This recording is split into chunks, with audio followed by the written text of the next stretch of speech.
Okay, so this is going to be the first of two videos discussing more advanced topics in drawing Lewis structures and molecular structure.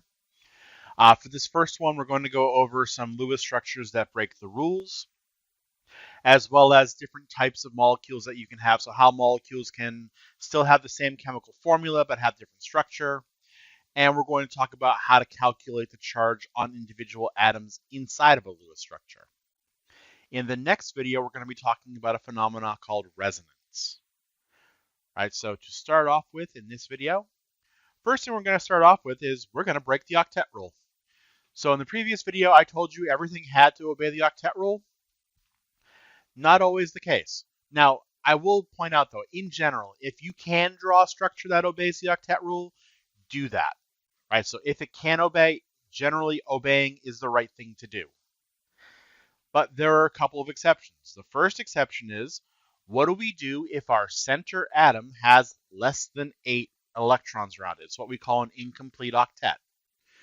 This can happen occasionally if you have elements with very few valence electrons, right? So anything with 3 valence electrons or less, if you're drawing it in the Lewis structure, is just happy to double up. If you can double up the number of electrons they have, they are fine existing with an incomplete octet. So for example, hydrogen's the key one of this, right? So hydrogen only started off with 1 valence electron. You double it up to 2 by forming a single bond, it's good. Right? So you can have that happen with things that don't have a lot of valence electrons. Now, the more common trick that you'll see with disobeying the octet rule is what's called the expanded octet. Center atoms in the third period or higher, so basically any center atom that is bigger, I should say phosphorus or bigger, can expand their octet up to a total of 12 if they have to. Again, if they don't have to expand the octet, don't. But for some of them, you will have to expand the octet and go up to 10 or 12. Now, the reason for this, it used to be thought that we were hybridizing unoccupied d orbitals. That has since been shown in the last 10 years or so to not really be the case. So we're trying to find an explanation as to why they can do this. Generally, we think it's because the radius of these atoms is so large that they can actually hold more electrons and be fairly stable. Right, so we'll do a couple of quick examples. So we have boron trichloride on the left, BCl3, and phosphorus pentafluoride on the right, PF5. Okay, so BCl3, boron has 3 valence electrons, chlorines have 7 apiece. So 3 plus 7 plus 7 plus 7 is 24. Boron goes in the center because it's the least electronegative. Cl's on either side. Put in electrons 2, 4, 6. Now I'm going to put in my lone pairs. 8, 10, 12 to the first chlorine. 14, 16, 18 to the second one. 20, 22, 24 to the last one. We've used all of our electrons. The chlorines have completed octets. The boron, because it was small to begin with, is allowed to have an incomplete octet. That's our structure for BCl3. And similarly for PF5, 7 times 5 is 35, plus 5 is 40. So we have 40 electrons to place around P, which goes in the center. All right, so I'm going to draw P. I'm going to draw 5 Fs. So I'm going to go 2, 4, 6, 8, 10 to make my bonds. Then put the dots around. And if you add up all these dots, everything will add up to 40. Right? And then we check our center atom, this phosphorus, because this phosphorus forms 5 bonds, it has 10 electrons. It has an expanded octet. Okay, so you can disobey the octet rule under certain circumstances, usually with the center atom either having less or more than, depending on what atom it is. Now let's talk about a second type of molecule, and these are what we call isomers. Remember, the prefix iso means same. When we talked about electron configurations, anything that had the same number of electrons or the same electron configuration, we said was isoelectronic. Isomers are molecules with the same chemical formula, but the atoms are physically structured in different manners. Okay, so they have to be entirely different in their structure. It can't just be rotation around sigma bonds. If you can rotate around a sigma bond or any possible rotation and get a molecule, you do not have an isomer. A common set of isomers to work with because they're fairly small are ethanol and dimethyl ether. Both of these have the formula C2H6O. Now, if we look at ethanol's Lewis structure on the left, we can see that the oxygen is on the outside of the molecule, right? It's outside of the two carbons. The OH group is actually what's called the alcohol functional group. Every organic alcohol will look like that. Dimethyl ether, though, the oxygens in an ether are in between two of the carbons, right? So you have a carbon chain on one side, the oxygen in the center, and another carbon chain on the other side. So notice, same formula, different structure. These are what are called constitutional isomers because they have visibly different Lewis structures. There are other types of isomers that I may have you play around with a little bit in class, but we'll get to those as we use them. But keep in mind, isomers, same formula, different connectivity. Now, another thing that we're going to need to do is we're going to need to be able to evaluate what's called formal charge. Formal charge is if we assume that all bonds are nonpolar covalent, what happens when all the electrons are shared equally among the atoms?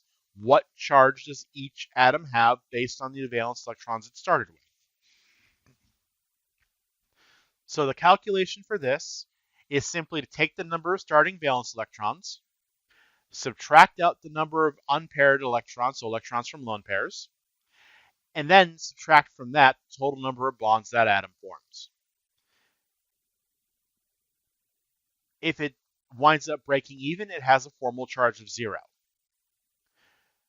Now, formal charge is useful for trying to identify which Lewis structure is like the best one to have if you have to compare between multiple different structures. And when you're looking for which structure is the best, there are two key defining features. First feature, the best structures have the least number and lowest number of formal charges. Okay, so if you have a molecule that only has 2 formal charges compared to one that has 5 formal charges, the one with 2 is generally better. And if you have a molecule with +1s and -1s and that sort of thing, that's usually better than having something that is like +1 and -3. The other key thing is that when you're doing this, the negative charges must be on the most electronegative atoms. Okay, so if I'm working with, for example, carbon and oxygen, I want my negative charges, if there are any, to be on the oxygen atoms because those are much more electronegative. So what we'll do in the next slide is we'll do some practice calculations with formal charge. And what we'll work with is we'll work with what's called the thiocyanate ion. Thiocyanate is SCN with a -1 charge. So here are the 3 different possible combinations for this molecule. As we'll go over in the next video, these are what are called resonance structures.